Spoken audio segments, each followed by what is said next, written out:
Hello friends, monitor academy में आपका स्वागत है। आज की इस वीडियो में हम पढ़ने वाले हैं DNA as the genetic material.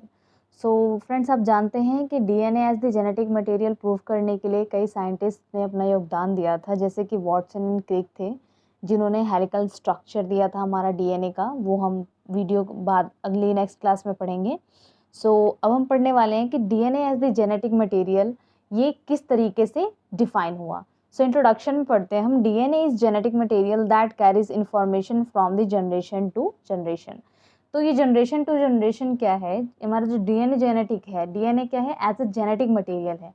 DNA क्या कंटेन कर रहा है? जेनेटिक मटेरियल कंटेन करता है जो पेरेंट टू डॉटर में ट्रांसफर होता है। डॉटर या सन में उनका जो जनरेशन है उसमें क्या है? ट्रांसफर होता है। So that is a genetic material जो कि जेनेटिक इंफॉर्मेशन कैरी करता है। ठीक है। For a molecule to act as the genetic material, it should have the following properties. So जो molecular act genetic material होते हैं उनमें जो properties होती हैं वो होते हैं be capable for replication।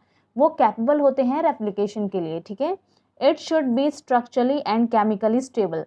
उनका जो structure है, chemically क्या होता है? वो stable होता है। It must have the property to change due to mutation। अगर बाय चांस जीन में कोई म्यूटेशन आती है, जेनेटिक में कोई म्यूटेशन होती है, तो क्या होता है? इनकी प्रॉपर्टीज जो है वो चेंज हो जाती हैं। ठीक है।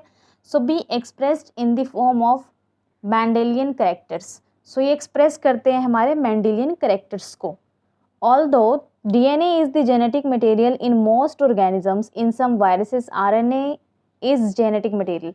तो आरएनए भी क्या है? एक जेनेटिक मटेरियल है जो कि कई ऑर्गेनिजम्स या फिर वायरसेस में पाए जाते हैं। ठीक है। So according to study RNA was the first genetic material.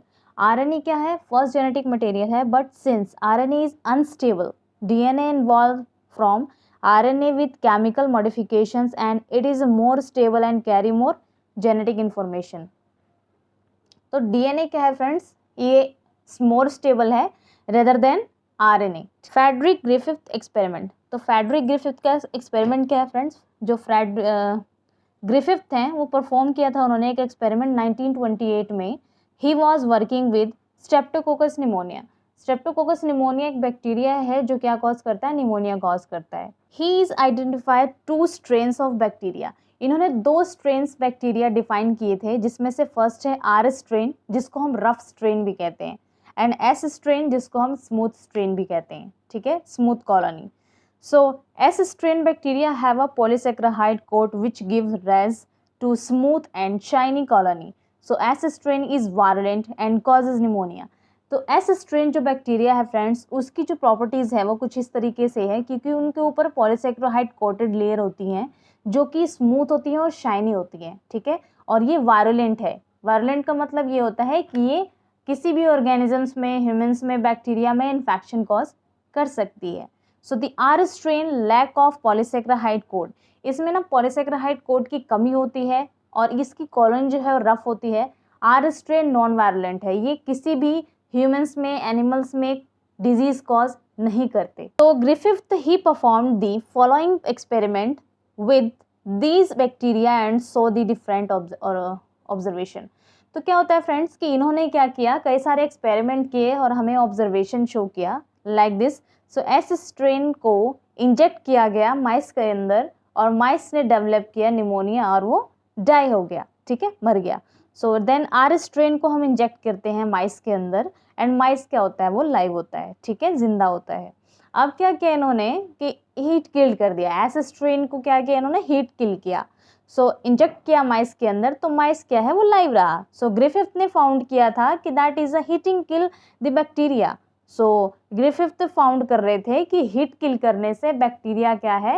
वो बैक्टीरिया को हीट किल कर सकते हैं, यानी हीटिंग करके उसको किल कर सकते हैं। ये उसने ग्रिफिथ ने फाउंड किया। तो हीट किल्ड एस स्ट्रेन।